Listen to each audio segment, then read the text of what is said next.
Obviously, I have a pen and a cup in my hand. Hey, where's my pen? Hey, where's my cup? Today we're going to talk about where things are on Easy Dutch 101.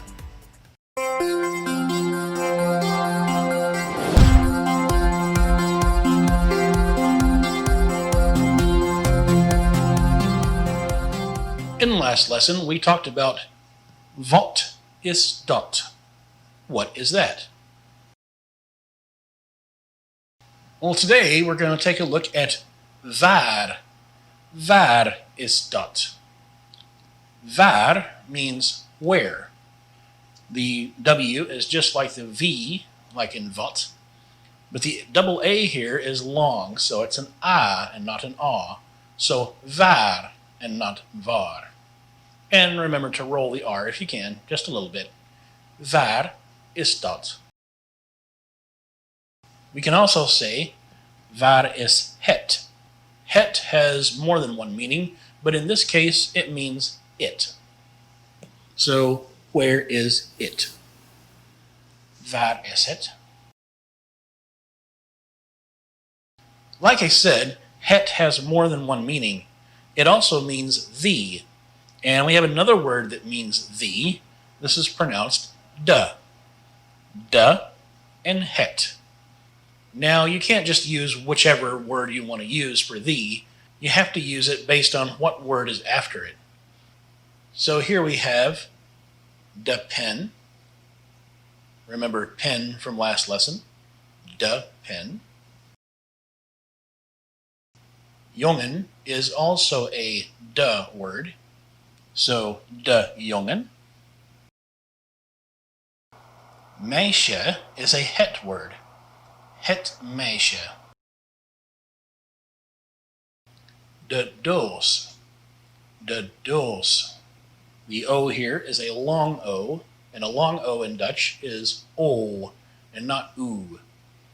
So de doos means the box. De tafel. De tafel.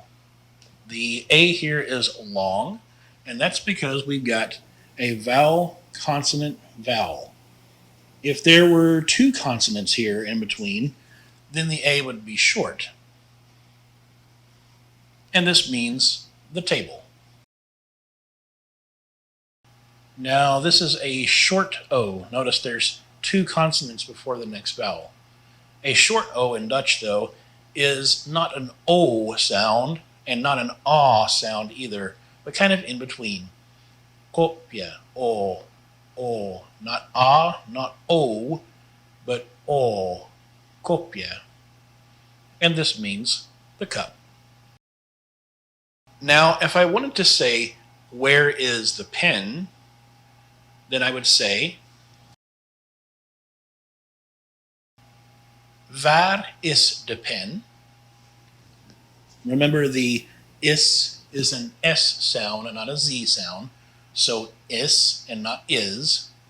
So waar is de pen? Hier. Hier is de pen. And of course this means here, just like it sounds. Or if the pen is across the room, I can say daar. Daar is de pen. And this means there. Okay, so let's say the pen is on the table.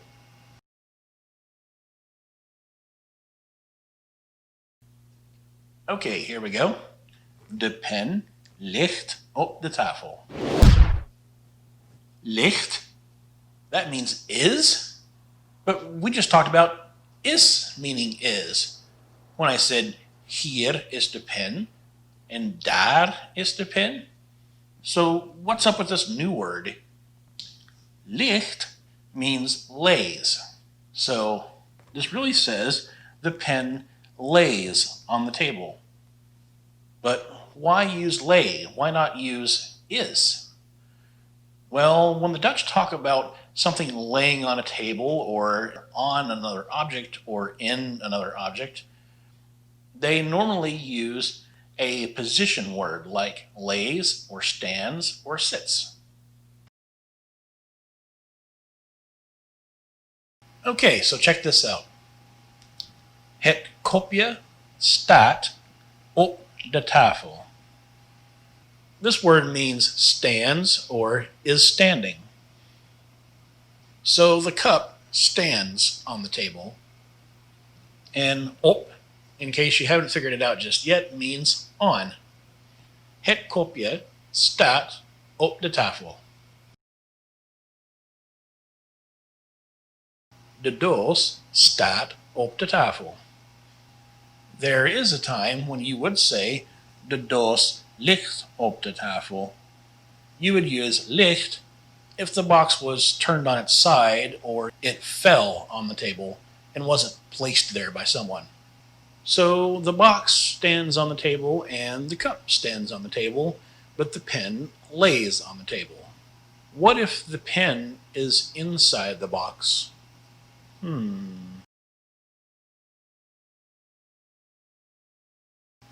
De pen zit in de doos. Zit is the word for sit or is sitting. So if the pen is in the box, then it sits in the box. Even if it's laying like this or standing like that. Same thing with het kopje. If the cup is in the box, then it sits in the box. So usually when you say something is in something, you use zit. Let's say the box falls off the table and now it's laying on the floor. It's still near the table or by the table, so we would use the word bij. Bij. Remember meisje and jij, the a sound, is the same way here. So bij, and this just means by or near. So de doos ligt bij de tafel. So this just means the box is laying by the table. Since by and bij sound so much alike, it makes it easier to remember. Now someone walks by and accidentally kicks the box and it goes under the table. We say de doos ligt onder de tafel. This is a short O here. It sounds almost like a long O, but it's really not. Onder sounds a lot like the word under, which is exactly what it means. So this says the box is laying under the table. So here we have de tafel, de doos, het kopje, en de pen. Waar is de doos? De doos staat op de tafel. Waar is de pen? De pen ligt op de tafel. Waar is het kopje? Het kopje staat op de tafel.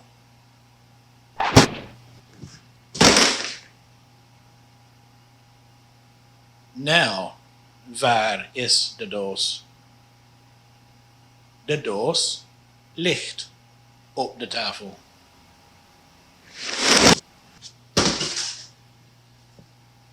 Waar is de doos?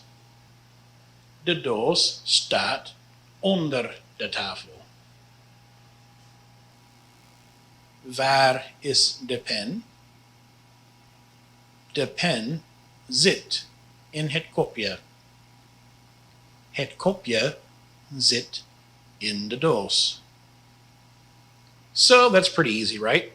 But what if we wanted to say the pen and the cup are in the box?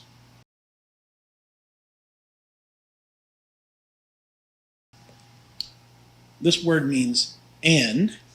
It's pronounced N, pretty much like the letter N, but make sure you get a short E on there, so N.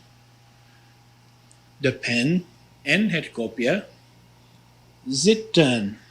In this case, we have the pen and the cup, so they are both sitting in the box. So you use zitten when you mean more than one is sitting in the box. So you tell someone where the pen is, and they say, well, what about the cup? Well, the cup is also in the box, so you can say this. Het kopje zit ook in de doos. Ook means also.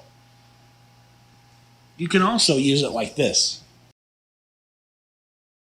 Het kopje zit in de doos ook.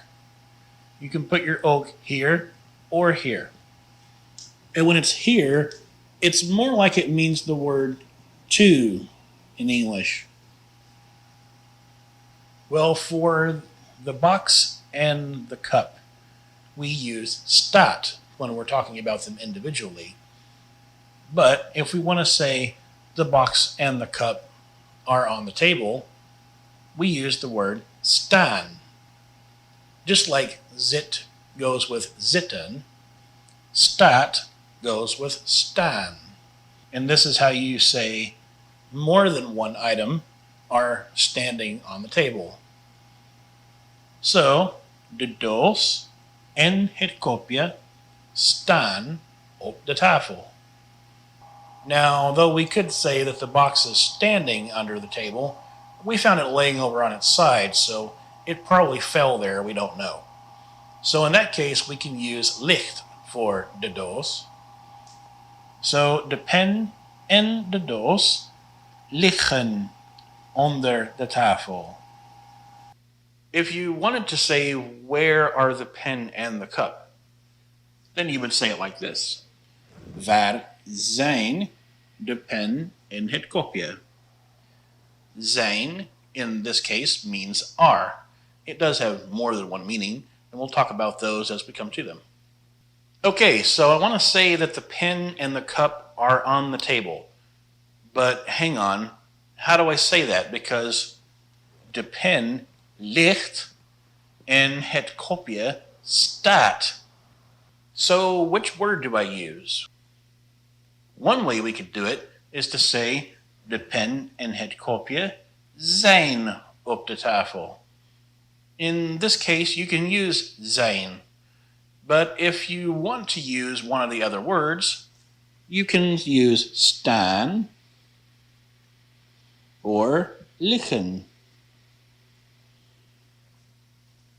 Or we could simply say they are on the table. Die staan op de tafel. Die means they. And in this case, you would be stressing the word they. Like this. If someone had some red pens and some blue pens, the red pens are on the table, but the blue pens are not. And someone says, where are the red pens? In this case, you would use the word die because you're stressing they are on the table. If you're not really stressing the word they, then there's a different word we can use for this. In that case, we can use the word ze. Ze staan op de tafel. And you would use this if someone said, where are the pens? Pens in general, not red or blue or green or big or small, but just where are the pens? And in that case, you would use ze in place of die. I also need to point out that although ze will work for objects such as pens and cups as well as people, die will not work for people. We have to use a different word for this. And this word is pronounced zij, zij. So zij staan op de tafel would be how you would say it if there were people on the table. So die staan op de tafel is used when you're talking about objects such as pens or cups. Zij is used if you're talking about people being on the table and you want to use they. And ze will work for either one, but in an unstressed form. When someone says, waar is het kopje, you might not want to say, het kopje staat op de tafel. You might just want to say, it is on the table, instead of the cup is on the table. If you guessed het being the word to use for it, then you're right. Het staat op de tafel. And likewise, when someone says, waar is de pen? And you just want to say, it is on the table. Here we go. Hij ligt op de tafel. Hij, but we just said het means it. Well, in this case, we're talking about de pen. And de pen is a de word. Anytime you have a de word and you want to talk about it, you can't use het. You need to use hij. And in this case, hij means it, but it can also mean he. Feel free to watch this video again if you need to, because there are quite a few more words in this lesson than there were in the last two. But until next time, tot de volgende keer.